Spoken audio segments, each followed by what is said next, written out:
Ei pessoal, aqui é o Jonas e hoje a gente vai falar sobre a origem do taoísmo.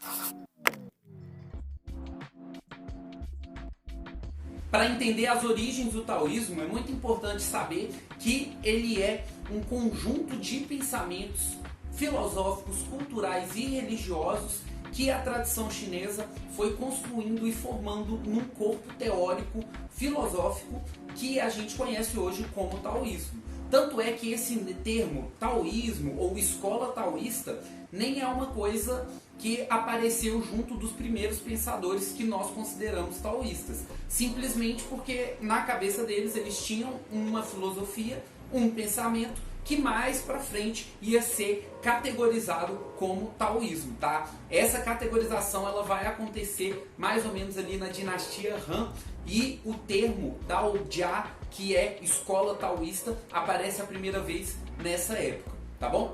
E o que acontece? São três textos principais que vão construir esse corpo teórico do taoísmo, tá? O primeiro deles é o I Ching, que não é um texto taoísta, é um texto muito importante para a cultura chinesa, mas que ele carrega muito dessas ideias que vão inspirar o taoísmo. O Dao De Jing, escrito pelo Laozi, que é um dos livros primordiais do taoísmo. Basicamente o Laozi ele é considerado como o primeiro taoísta. E também a gente vai encontrar o Chuangzi, que é o autor do livro que tem o mesmo nome, Chuangzi, que é outro livro muito importante da filosofia taoísta e que aborda alguns temas um pouco mais próximos do que nós consideraríamos uma filosofia mais racional mesmo, baseada na ideia de interpretar a linguagem e analisar os problemas que a linguagem ela traz na nossa comunicação, convivência, enfim. O que reúne esses textos num corpo teórico é justamente a ideia de haver um Tao, um caminho da natureza, e isso tudo eu vou explicar um pouco mais ao longo dessa série de vídeos que a gente vai fazer sobre o taoísmo. As ideias que compõem a filosofia taoísta basicamente surgiu junto com a civilização chinesa. Isso acontece porque uma grande inspiração do taoísmo e de diversas escolas do pensamento chinês é o I Ching, que é um livro muito antigo que começa quase como um manual de como adivinhar o futuro a partir de observação dos ciclos da natureza e também de fazer um jogo com varetas ou então com ossos de animais, tá? E nesse manual você vai encontrar instruções de como fazer a leitura desses sinais, que seriam sinais dos ancestrais que te guiariam a tomar certas atitudes. A ideia é que, seguindo a harmonia da natureza, você conseguiria superar melhor a transição das mudanças que ocorrem dentro dos grandes ciclos da natureza. Por isso, uma das traduções do I Ching é livro das mutações, ou seja, o livro das mudanças que acontecem nos ciclos naturais. Agora, o autor que começou a pegar essa ideia muito arcaica já presente no I Ching é o Laozi, que teria sido contemporâneo do Confúcio, que é outro filósofo muito importante para o pensamento chinês também.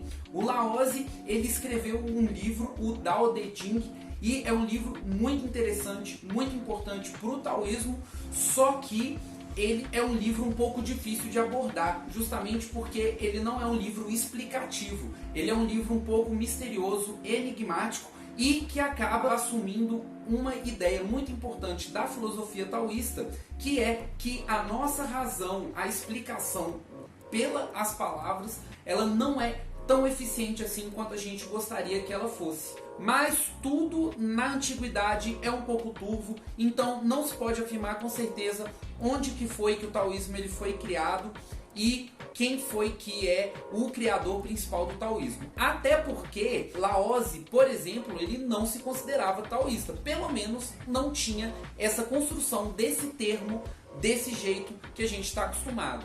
A ideia de ter uma escola taoísta, ou seja, uma escola que segue esses preceitos filosóficos, ela aparece muito mais para frente, lá na dinastia Han, que é quando os pensadores eles começam a classificar determinados pensamentos mais antigos como sendo taoístas ou não taoístas, enfim, vários tipos de classificação. Então o termo escola taoísta, ele não aparece junto com a própria filosofia taoísta, pelo menos não aparece junto dos pensadores que são considerados principais aí no taoísmo. Outro pensador muito influente no taoísmo é o Chuang-Tzu, ou então também chamado de Chuang-Tzu, ou então Chuang-Tze. Enfim, você vai encontrar vários jeitos de falar esse nome, tá? E o que acontece? O Chuang-Tzu, ele é outro filósofo muito importante, que ele veio um pouco mais à frente, mais ou menos ali no século IV a.C., e ele tem um livro autoral com esse mesmo nome, né? Então seriam os ensinamentos de Chuang-Tzu. E basicamente ele vai trabalhar alguns aspectos muito importantes do taoísmo de uma forma um pouco mais parecida com a filosofia ocidental. Mas calma aí que eu vou explicar um pouco melhor. O que acontece? Olha só, o Laozi, ele teria escrito um livro chamado Dao De Ching, que seria basicamente um texto muito difícil de ler porque ele não é tão claro na forma como ele se expressa. Ele é um livro que fala em aforisma, fala frases curtas com significados muito profundos, então muitas coisas elas podem ser interpretadas de várias maneiras diferentes. Então ele é um livro que ele trata do taoísmo, mas é de uma forma um pouco mais difícil de alcançar, um pouco mais misteriosa. Já o Chuang-Tzu, ele é conhecido por ser um livro muito bem escrito, um livro muito claro, com vários diálogos nele, onde vários personagens eles têm discussões bem legais sobre alguns termos filosóficos. Nesse sentido, lembra um pouco os diálogos de Platão, por exemplo, mas tem diferenças enormes entre eles, tá?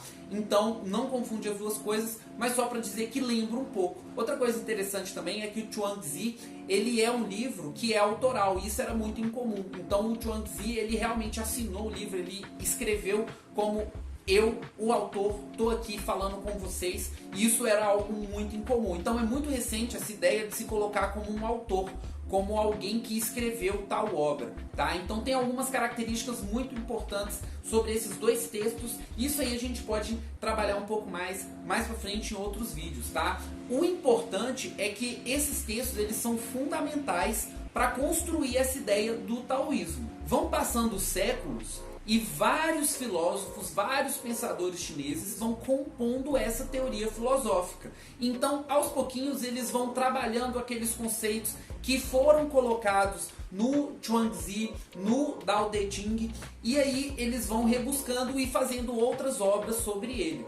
Mais pra frente vai ter um cânone taoísta, que é basicamente os textos mais importantes. É como se fosse uma publicação onde tem todos os conhecimentos mais fundamentais dessa escola filosófica.